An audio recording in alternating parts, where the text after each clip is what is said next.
Hey everyone, how you doing? This is my first time here at GCAP, first time in Australia. There's a lot of firsts on this trip, but it's good to see everyone here. See some familiar faces and a lot of new homies. Over there is Kevin, who I feel like everyone in this room knows. No? No? All right, very good. We're doing a panel today on the music that we've written for projects on video game and anime. For those who don't know me, video game composer, anime composer, DJ. My music specializes in a lot of electronic music, inspired by Japanese dance music culture. And I've been doing this for 20 years. Started out in rhythm games. Way back in the day, there's a website called Flash Revolution. I was 13 years old, and I've been writing music for games ever since. Projects the one I'm showing you guys today is a song from a game called Omega Strikers, which was a free-to-play pseudo MOBA brawler, foot brawler, sports type game. It was free to play on every console: Switch, Xbox, PS4, 5, 6, 7, whatever. And I'm mobile as well. And where on that project, I was the music director and the primary composer for the series. So I'm going to show a song from that and kind of the creative process I kind of considered when creating the song for the game. Yeah, that's basically it. By the way, I talk really fast. I'm so sorry if you don't understand what I'm saying. So, yeah, tough. And next is Kevin. Do you want to say something? Come on, buddy. I will talk slower to make up the time that James will... No, okay. Thank you for coming. Looking forward to showing you stuff. What the fuck? Oh, fucking Christ. All right, so you want to just hop right into it then, huh? Very good. There's more Q&A at the end.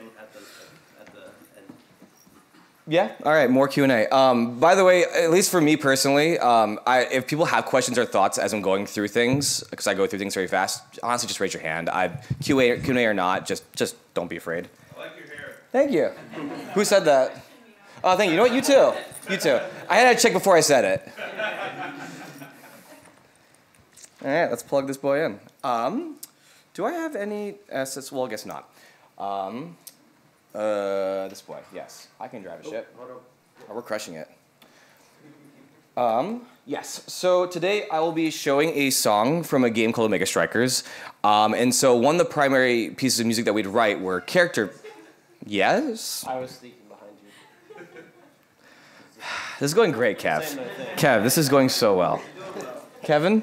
Kevin's actually just tech support. Oh, wait, here we go. The light is on? I was looking if it actually like plugged in. I think we got it. I think we have it. Did we do it? That's good. Very good. Yes. Professional. Very good. Yes. So for Omega Strikers, we wrote a lot of music for things called character themes. Is kind of what it sounds like. So we had probably between 20 to 30 characters. Therefore, we need to write character themes for each character, 20 to 30 songs, at least for that content.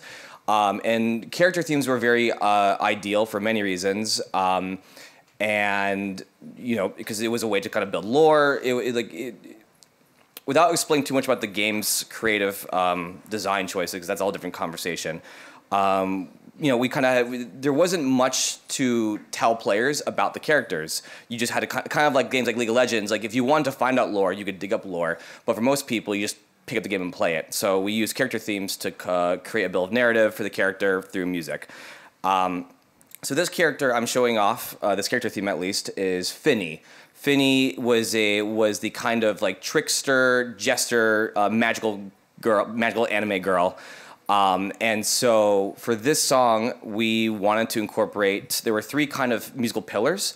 You know, since she was kind of a magical anime girl, we want to have a bit of a fun, kawaii anime influence. Kawaii in Japanese means cute, if you're not familiar with Japanese. So we want the song to be cute. We want it to be playful. Because she's like a jester type, we want to have a bit of that kind of like Baroque-esque influence, very lightly. And also because this character has a bit of a kind of a playful kind of trickster element, we want to be playful as well. And so I'll play the song right now, and then I'll kind of explain more about how I came to create the song. Hopefully the volume doesn't destroy everyone's ears.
very dense, a lot of production, a lot of creative writing. So to quickly summarize again, we're trying to hit a few pillars. It has to be fun, playful, has to feel like it's from the anime, very strongly Japanese, inspired. Has a little bit of that Baroque classical twang to it. So I'll quickly go through things. By the way, I've never shown this session like this before, so bear in mind I'm kind of going on the fly with you guys. One of the things that I always find important in my productions, since I specialize in electronic music, is how do I take acoustic or acoustic-esque instruments and bring it into a more electronic feel. And one of the biggest things with that is through OTT. Yes. So yeah, everyone knows OTT is it's absolutely the best thing ever. So this whole violin patch, this is live violins recorded, but the whole thing is run through things like OTT, multiband compression, saturation, kind of like a synthesizer.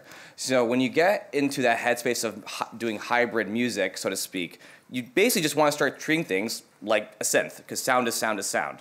The difference, the difference of, having all your effects off from a violin.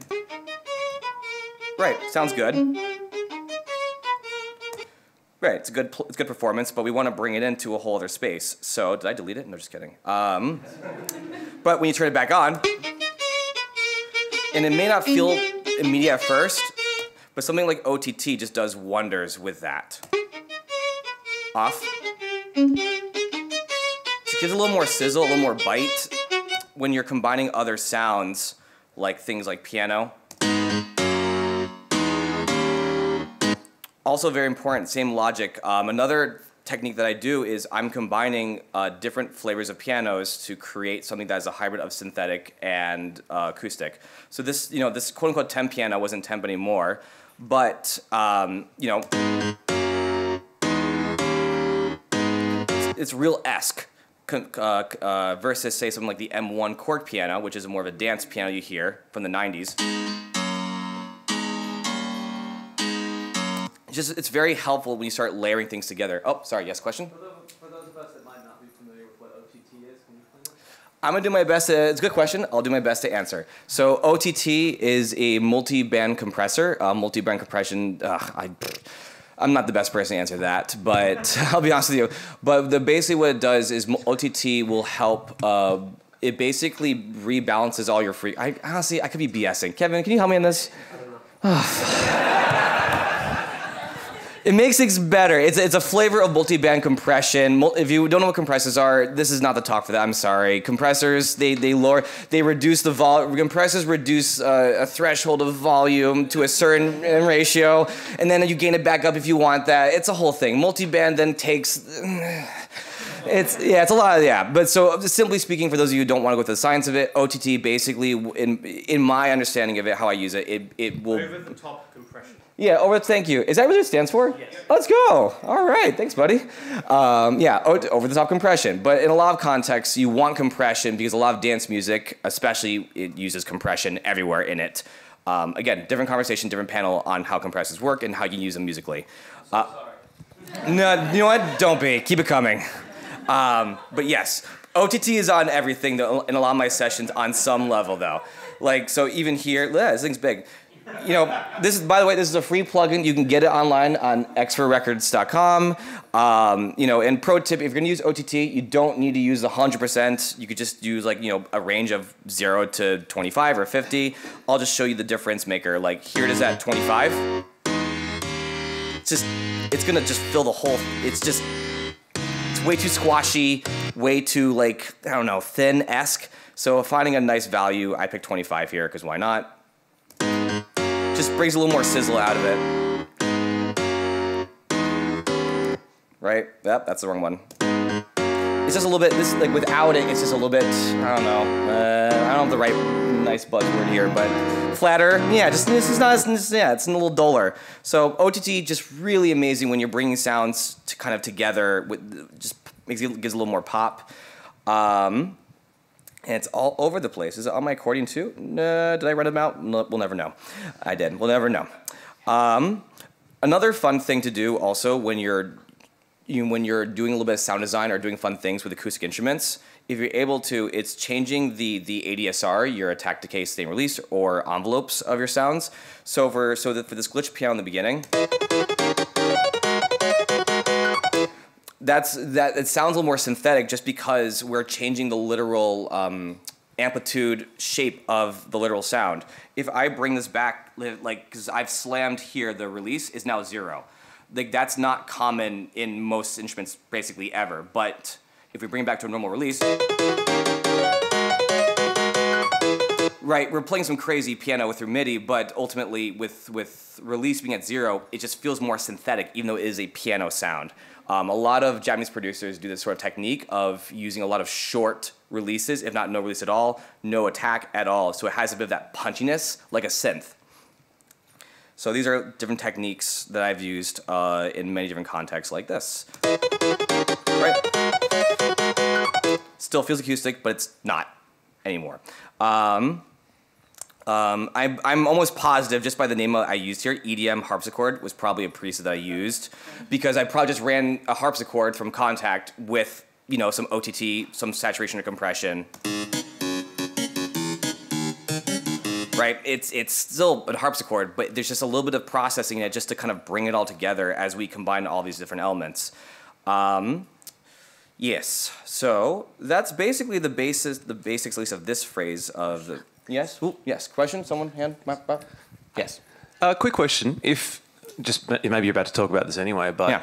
what we heard before and now what we're also doing is shortening everything, and you're ending up with a wall of transients basically. Yes. How do you work out which ones you want when it comes to like a mix stage of that process? What's the prior? Because otherwise everything is pokey and short. I would say it's a good question. I would say for me. Oftentimes, I'm just grouping everything together. So maybe, I don't have a necessarily great answer without like singing with you and being like, all right, well, here's all these transits we have together. So I'm often deciding, like, so this is not a great session for me that shows the organization of my stuff. If anything, I'm very disorganized. But admittedly, you know, if these are your chords, right, that's your chord values.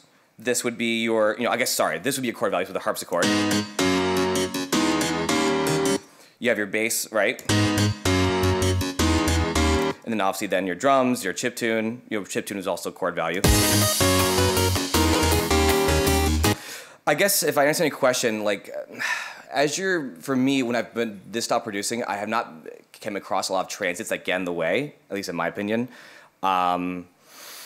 Sorry, I don't have a great answer right now. I'm trying to find one with you together, but to be honest with you, I think a lot of this comes down to a combination of compressions, saturations.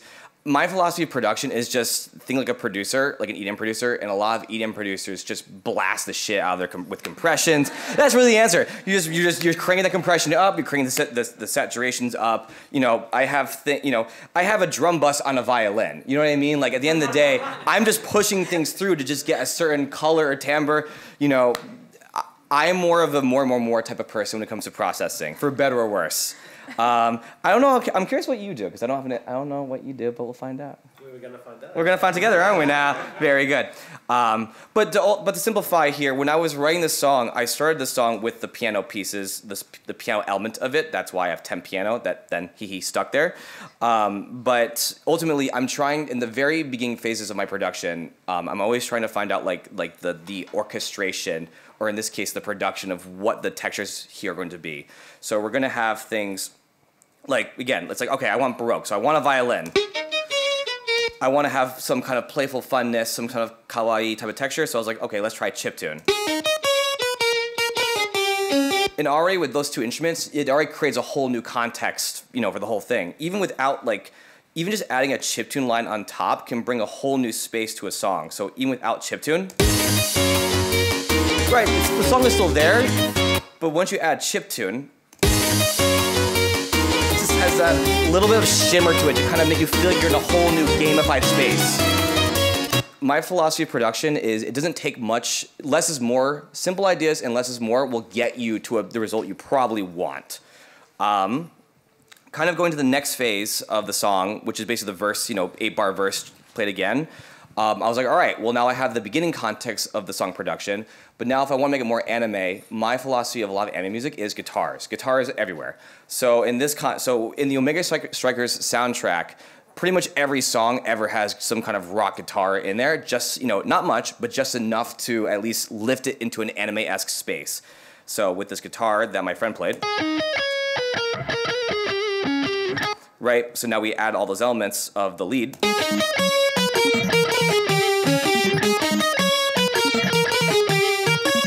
It's just a little texture that goes a long way to make it feel like, oh, it's taking you that space. And in my mind, it's all the spaces of, chiptune and Baroque and anime all in one sort of kind of flavor. So we put it all together, excuse me, and then.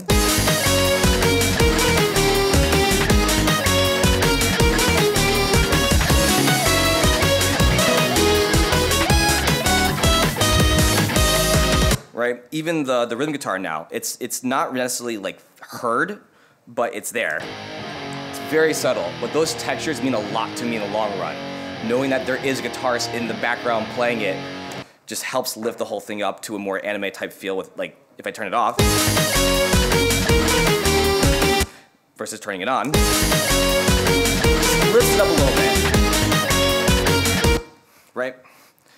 And they're all playing the same kind of ideas because for me, when I'm writing music, simple ideas are often the solution. So the dance piano and the guitars are often playing the same thing at the same time, or the same type of rhythm. Right? Simple ideas for simple solutions. My philosophy also when I'm writing music, going to the next section, is usually every 8 bars, I am changing the lead sound of something. Something is evolving. I don't like to have the same, and this is simply speaking. Simply speaking, I like to have a different melodic sound as the primary sound every 8 bars.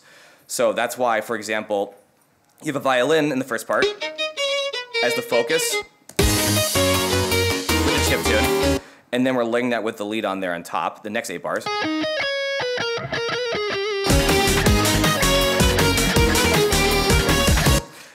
To me, those things add up. Those little 1 to 5% changes just adds up. It makes a song feel fresh while using the same ideas over and over again. And then for the next 8 bars, I decided to do a kind of a B section, and I'm using chiptune as the primary sound to kind of be the driver of the melody.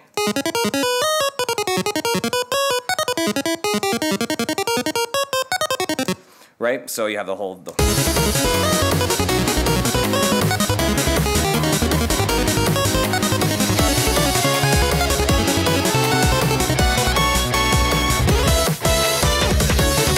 Right. So again, there's a lot. It may, at least in my mind, even though there's a lot of different moving melodies and different ideas, the approach to it in my head is simplistic in mind. It's like, okay, the violin goes here in this 8 bars. The violin with the guitar goes here the next 8 bars. Now let's do chiptune, and kind of like an orchestration, as far as I understand at least. I don't know why I looked at you at that one. I just wanted to look at you. Yeah. At least in orchestration, traditionally speaking, as I understand, you're often using the same instruments in different ways in context, right? You might have a flute doing one line here. Hi, Kevin. Is something happening? Why is everyone laughing?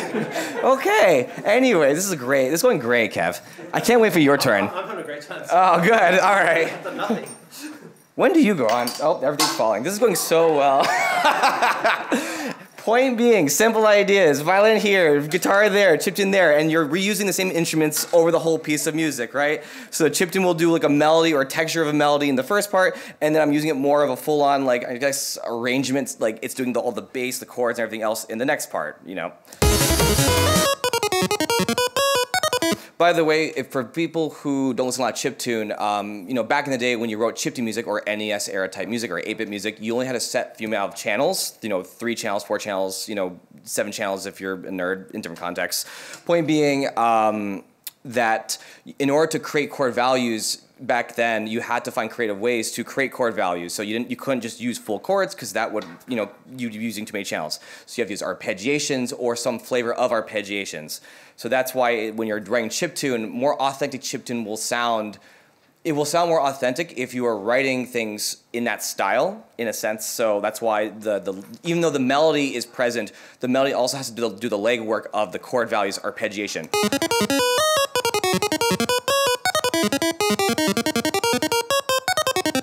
That's kind of the trick to a lot of chiptune music writing, is that denseness. Yes? You don't have to answer this. 2 seconds, What tempo sir. did you actually play those arpeggios at? What tempo did I play them at? I did not play, I just punched it in. Yeah, yeah, no, I didn't play that. No, absolutely not. No. He is a very good piano player, though. Thanks, man. It's true. Thanks.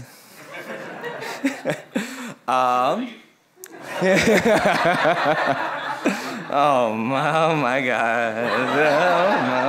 Oh, no. All right. Paying a compliment, eh? Oh, stop it. Don't do that. Anyways, so going into the chorus then, so in the chorus, ideally, that's when everything kind of comes together. It's like the whole band's playing now. We're all in this. So by that same logic, I'm gonna, for the melody, that driver is gonna be the violin, the chiptune, the guitars all together. So in this case in point, if I can solo them all, right? Yes, fun, yay, good.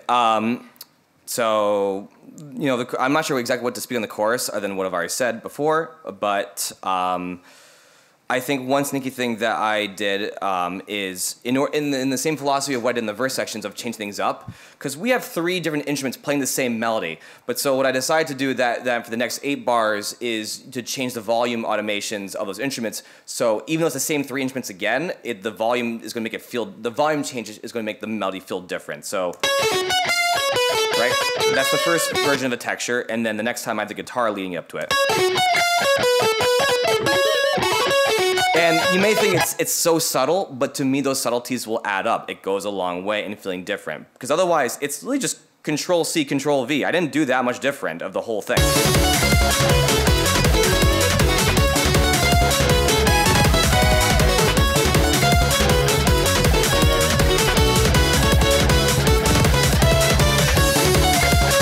You can hear the guitar coming a little bit more now.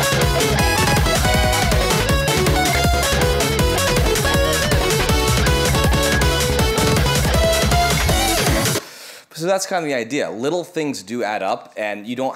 I think sometimes, even for myself, I will be like think about, I gotta make a whole new instrument. I gotta pull a new thing, and sometimes you just have to change the volume, and it will just change the volume down here, change the volume up here, and you might just get just enough of a result that will work and keep it fresh as you elongate a section. That's basically the main points, at least I want to cover. I don't know if anyone has any broad thoughts or questions. Yeah. Sorry, it's me again. Hey. Is this designed to cycle around and just be a neat little in-game loop as well? Yes. I should have said that in the beginning. Yes, so this is designed to be a linear piece of music. I believe in-game there's a little bit of sneakiness sometimes where it might loop, instead of looping back to the very beginning of the intro, it would loop back to the verse.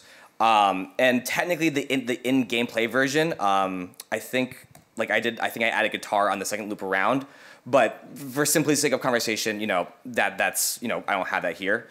So yeah. Just on that note, then, the real part of the question is, you've started in one key signature, you've wound up at the same key sig in the outro. Mm-hmm. What was your process in being like, let's create variation, let's change where we're going in key changes, but still end up back where we need to, so it loops around? Oh, and the key change. Yeah. So yes. what was the process for getting to the place you want to go and then bringing it back to where it needs to end up? For me, usually for me, and that's a good question. I think typically when I'm dealing with key changes, I kind of just write as in my head. I'm basically like writing, like I'm just like kind of just. I'm not thinking about how to make the key change work yet. I'm just kind of like writing as I go. And like, okay, I want key change here next. English, and then usually once I have it sketched out, then I'll go back to like the measure 2 measures before to kind of, okay, how to make this key change lead back in nicely.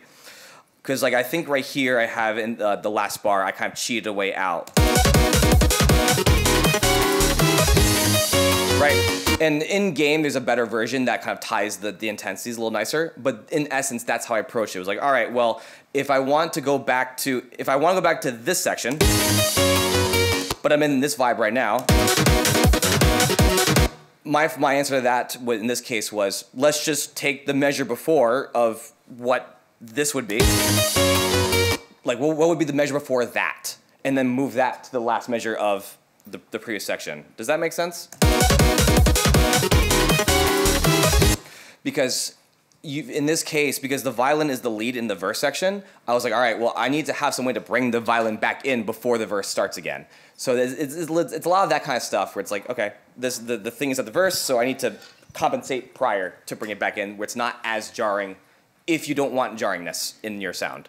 Does that answer the question more or less? Great, awesome, yay. Does anyone else have thoughts currently? Yeah. Hello. I was just wondering, like, when you first started this piece, you've just got like the fresh character given to you. Yes. Like, where did you start for capturing the identity of the character? All I got, during Omega Striker's development for character themes, all we ever got was, in most cases, was just a picture of like an official art or pending official art. So that's all I was given in a lot of cases. And, you know, there might be discussion with the director of the project saying, oh, maybe this, maybe that. But in terms of that, by this stage, he gave me pretty much full freedom to write whatever I felt was best. And, you know, I think side comment, I think that trust was earned because in the beginning of development, when I first started the project, there were actually no developments for character themes. There was never part of development. It wasn't until me and one of my co-composers, Garrett Williamson, where I think, you know, we wrote music for like little trailers, little trailers at the time, and people on Twitter or on social media would be like, wait, but this song is really good. I want to listen to this. On platforms, and I think that's what then kind of clicked of, oh, okay, what if we expand on the music? Fans seem to resonate with the music, and I think that was a good indication. At least, if there's a point to this on this side point, it's that having. I think a lot of cases when I've been given creative control, it's usually because you know what. No, I'm so sorry. No, I had a point and I just absolutely lost it. This is going really... Sorry about that. But ultimately the process of this whole song was just kind of a full freedom control and kind of identifying like, okay, what are the main points of the character based on what I know or little do I know? It's that, okay, she is a trickster, she's a jester, you know, her appearance, her clothing is a bit of a Baroque type of jester type of look. So, you know, I don't want to say the word like, say French. I don't know what the hell that really means in actuality, but she had a bit of that kind of like, you know, vibe and... What? Parisian. Yeah, maybe a little of that. You know, and at the end of the day, this is still, you know, I haven't shown any gameplay per se, and maybe I should have, but the gameplay is very, the artwork and the art style is very much anime inspired.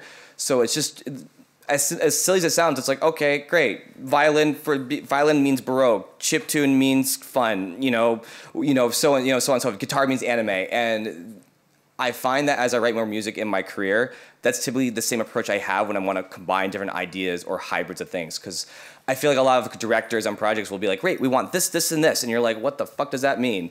And they're like, you figure it out. And so for me, usually an accurate instrument association is usually the answer to those problems. For one developer I worked with, which I will not say the name of, they were like, we want EDM Western anime, and I'm like, that you just made that up. That's not a thing, right? You know what I mean? And that was a whole creative journey in that project.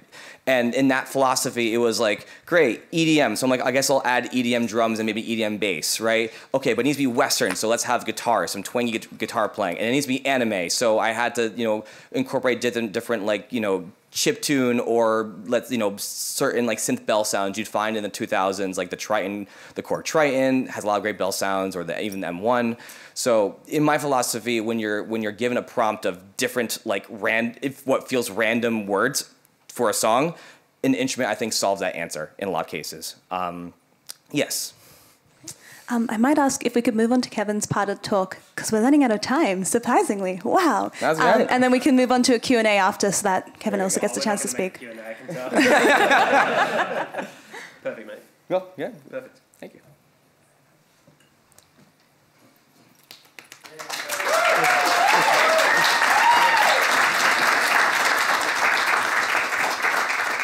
that was from me. No. Oh, sorry.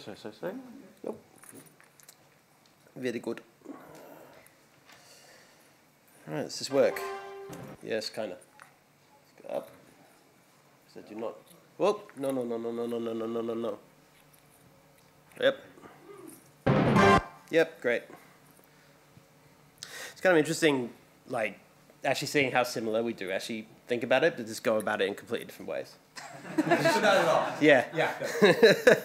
Yes and no. It's yes, same, but different. Okay. Yeah. Cool. So just to show the demo of the track takes like 6 minutes. So it's a long track. So I'm going to explain a little bit about the track, show the demo, only show it once, and then kind of go through quite a few different sort of problem solving issues that I had to sort of overcome because this track is quite complicated. And I'm cheating just a little bit because it's maybe not technically for a game, but in terms of education and in terms of being able to actually explain some practical skills which can be applied to game music, this is a pretty good one to actually say, this is how you potentially compose something like this. This is how you think about the composition process. This is what happens when you make mistakes, and this is how you fix them. So hopefully, at least from a from an objective perspective, it should be relatively useful to you. So this is a track that was actually, it's another character theme, actually. And it's actually a character theme written for this giant mutating monster that sort of goes through like kind of quite a few different battle stages that you see through the content in question, which is, let's call it a cinematic. So yeah, it's a cinematic piece. But not synchronized or anything like that. So it's sort of broken up into quite a few different sections. And it's based off actually the idea of mutation or the boss that you're facing battling against, essentially mutating every couple of minutes. So you'll see about, I believe it's 5 distinct sort of sections of music where all of a sudden there'll be quite a significant style change, or there'll be a significant tempo change of some kind. You can kind of already see, if anyone's familiar with Logic, there's quite a few tempo changes kind of coming through as well. So the idea, in theory, with using irregular time signatures or variable time signatures quite frequently, is that you can sort of trick the ears and the brain into not understanding where the ictus is going to be for any particular bar. So you'll see that the music in question is quite erratic in nature. So yeah, we're gonna have a cheeky listen to the mock-up, so not the final version, because the final version is part of the lesson to be learned of what not to do. So yeah, we'll listen to the original version. I might occasionally open up some little MIDI just to show you that, or I also have the score prepared as well. So we might just jump back between some of those as well, and I'll do my best to try and follow my own music.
5:17. Okay, not too bad.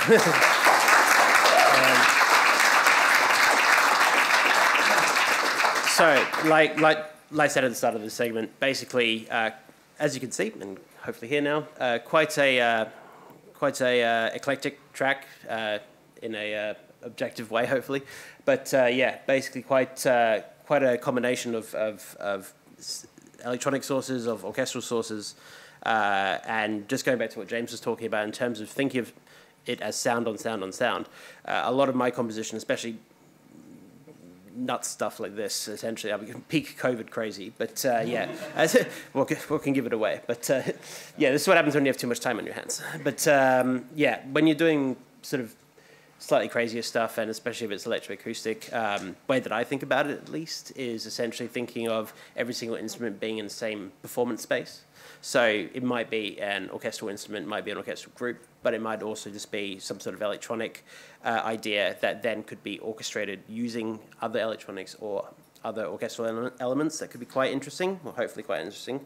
Because obviously this is a pretty huge project, the laptop does not handle it, so I have pre-rendered essentially everything that I'll hopefully need to basically show you a couple of breakdowns of A, how to get started, then how to expand on it, and then how to fix it when you break it. So we're going to start just by grabbing this right here. So this is everything's stemmed out into groups. So obviously, for anyone who's not familiar, stems are essentially just groups of sound in different let's say instrument groups. So you could separate strings, brass, winds, in this case electronics. So I'm just going to give this a cheeky play. I believe actually I might need to activate one more group. There we are, the beats. So if I play this little group of stems, if we just listen to the intro.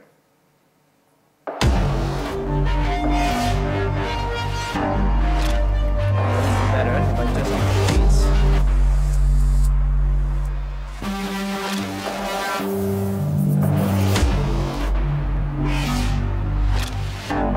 So as you can hear, especially that large volt one that you can see, that even though it's a sample, it's essentially not actually operating on a 153 BPM time frame. It's actually operating on, as you can see, the sample actually says 80 BPM, which is essentially a compositional technique where you're phasing. So if anyone's familiar with minimalist music, especially of Steve Reich or John Adams, phasing is a very, very common technique used to essentially shift the sound very gradually over a longer period of time. So if we actually, let's say, for example, solo this, stick the metronome on.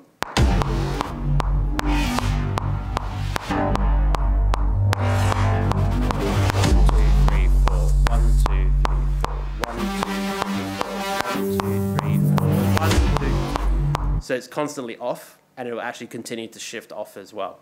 What this can basically do is it can provide essentially a structure where you could either try and completely and utterly offbeat your ictus, or your downbeat, so to speak, or you could use that as essentially a compositional technique to almost like doing like a 1-2 combination punch. So you could have a one bum bum, and you can create different sort of emotional textures. Yeah, sure, emotional textures. Rhythmic textures was what I was going for, but you can create different rhythmic layers and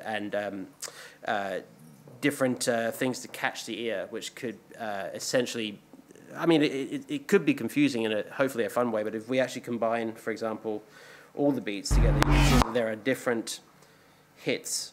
I can't make the waveform any louder, but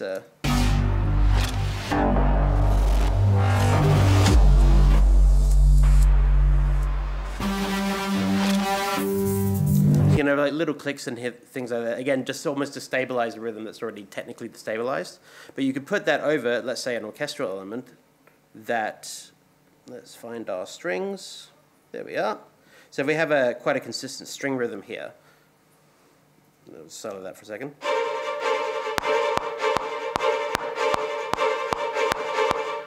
Nope. Sorry, that case is just going to have to be obnoxiously loud for a second. But this string rhythm is pretty consistent, even though there's time signals and changes. You can hear that the idea is essentially not changing. So you're creating a constant, in this case with orchestral writing, but you're actually creating an unconstant which is not a word, with electronics. And you get this very interesting electroacoustic connection because they are connected through being either stable or unstable. Unstable is the word I was looking for. But you can then create a very interesting sort of, what's the word, a relationship, a sonic relationship between something that is inherently live or acoustic and something that is inherently electronic and digital. You combine that with a little lead melody as well. And you can start creating textures and layers that can either come in and out of each other, especially if you are using it in a video game context. You're essentially creating ways that you can grab the ear or not grab the ear, depending on how you actually mix these stems. Sorry to interrupt. Yes. We've got 5 minutes left. Yes, You yeah. did a great job. Yeah, thank you. Okay. Are you sure? It's like 1:45. Um, Oh, shit. Thanks, Right. Elspeth. Well, we over-prepared. Geez, what to talk about with 5 minutes left? Because there's, yeah, I wanted to actually kind of... You took all my time, man. I talk so fast. No, it's good. All right, I'm going to have to switch tack a little bit because I just want to actually talk about replacing fake instruments or well, orchestral instruments with live ones, and then realizing that you ran out of time to record them. So you might have heard at the very start of this track that there was a trumpet melody. So in context.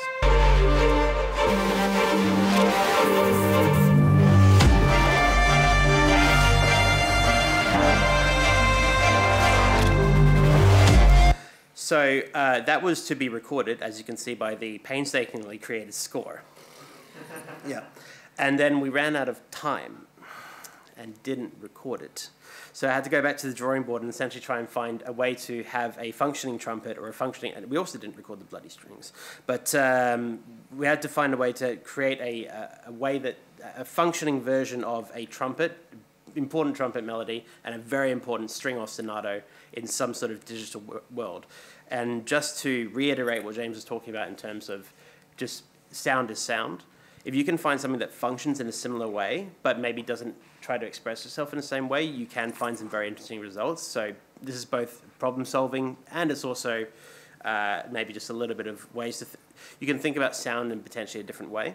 And you can just sort of think of elements, whether they be acoustic or electronic, essentially shifting in and out of one another. So if we actually find what I used for the trumpet that I didn't record, it's actually this vocal sample here. Well, not sample, but vocal synth recording.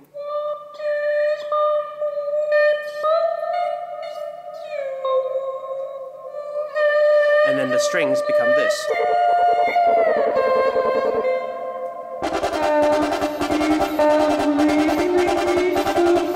The exact same way, but you're orchestrating it in a completely different way. That doesn't require you to forget to budget time for an orchestra. I think that was my 5-minute warning just there as well. Anyway, so sorry, there was about 10,000 years of stuff I wanted to break down a little bit more. I might just open it up to questions quickly to see if there's anything I can answer specifically. Oh, really quickly. I think Hugh's hand was up first. This is a super bold, like really experimental track, very modern. And I was just wondering, did a client come to you saying, we want something super bold, or were you able to sell them? And if so, how do you sell a client on something this bold? Complete it and then don't. Okay, I'll give you a proper answer. So in this particular case, there was a lot of trust from the client. This was also a sequel to something that already existed. So there was a proven track record with this particular franchise as well. And so when it came to presenting this music, they'll call you out if there is maybe not enough music, but in this case, because there was too much music, it was actually okay, because they could look at certain sections that, especially since this particular track is quite segmented, you can essentially say, well, you can use this particular part of the track here, you can use this particular part of the track there, so it actually becomes a very what would be the word, track of a lot of range. That's, yeah, what am I looking for here? A very diverse track to be able to... Dynamic, and we'll go with diverse and dynamic track, which could be used in multiple settings with multiple scenes or multiple gameplay scenarios, which essentially allows it to become quite useful. Yeah. One more question just over here. this is a potentially really dangerous question, but you finish this, and are you mixing this yourself? Absolutely not. Or are you sending it to somebody? Okay, second part then. How do you, are you preparing it for somebody else? Are you like Yes. sub mixing the groups and sending them, or are you sending them like, what is it, 300 tracks? So I am submixing it. So essentially these folders here are then, you actually create folders, just like actual folders with audio in them. And you can essentially just send everything in a very sort of semi-neat way and at least present the very, very poor mixing engineer, at least with some context as to how you can actually visualize a track like this. So in this case, obviously I've got some brass, I put brass separately, I put synth in 2 separate things. There are some, of all the music that I actually wrote, of all the orchestral stuff that I actually wrote, I think we recorded what? Let's find it, if I can even find it. Yeah, just that little bit. Just this little bit we actually just ended up recording with the live strings, but that's all we had time for. So everything else, yeah. So everything else, yeah. As long as you map it out cleanly and maybe buy the guy a drink, it's probably going to be okay. Yeah, several. All right, I'm sorry, we're going to have to wrap it up there. Can we please have another round of applause for James and Kevin? Thank you.